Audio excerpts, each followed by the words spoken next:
We'll start things off with the Winnipeg Jets and the New York Islanders here. Minus 115 for the home team here with the New York Islanders. Minus 105 for the road team, the Winnipeg Jets. Total at 5.5 as expected when these two teams meet. Obviously, both teams are definitely under teams on a large scale here, especially this Winnipeg Jets team. They have been going under what feels like all season long. It's been one of the best bets in the NHL this season. Carm, obviously, this New York Islanders team, they're sitting in a wild card position right now, but the consistency level of this team still hasn't been able to be there. Do you feel like it's a bet on spot for them at home tonight against the Jets?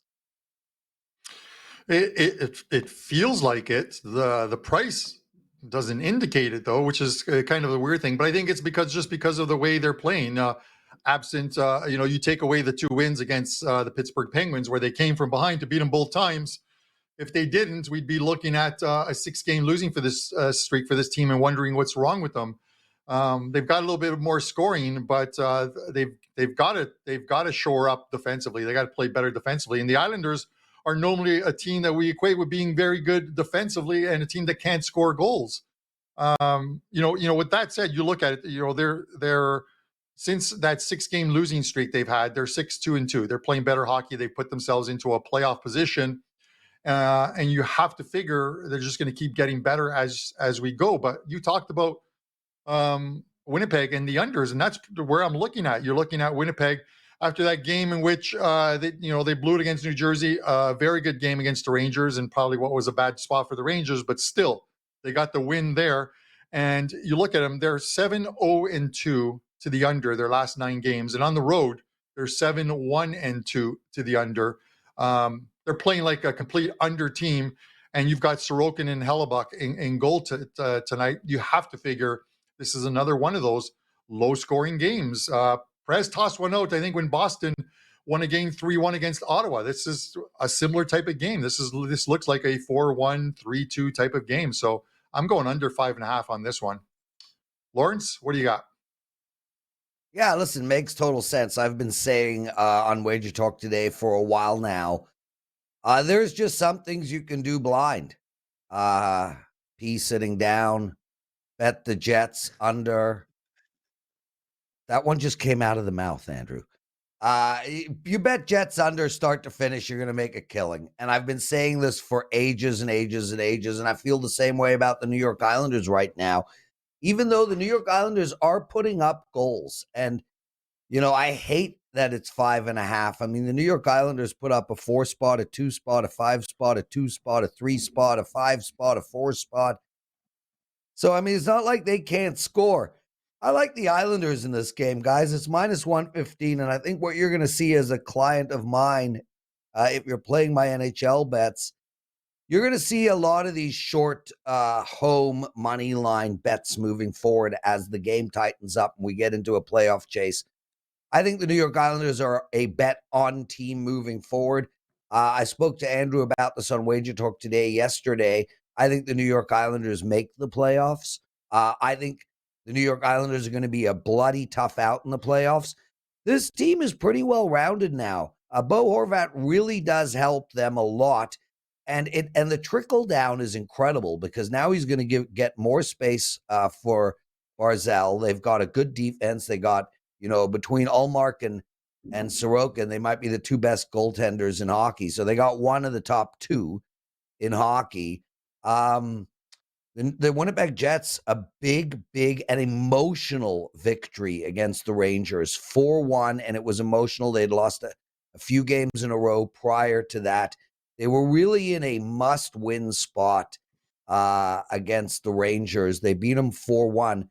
But, guys, they only put up 21 shots. They allowed 51 shots.